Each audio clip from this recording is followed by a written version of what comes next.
আপনি কক্সবাজার যান আর পতেঙ্গা যান, যদি যমুনার এই ভিউ না দেখে থাকেন তাহলে আপনার পুরো জীবনটাই বৃথা।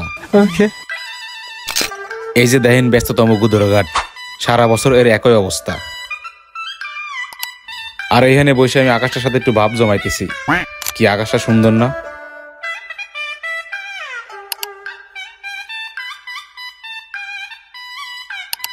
তারপর দেখেন যমুনা পাড়ের ঢেউ, এটা কোনো অংশে সমুদ্র সৈকতের কম না।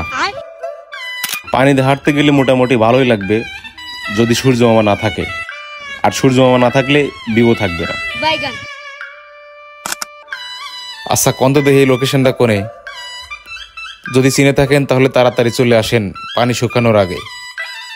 আর হ্যাঁ, অবশ্যই লুঙ্গি গামছা নিয়ে আসতে হবে, নইলে কিন্তু জমতো না।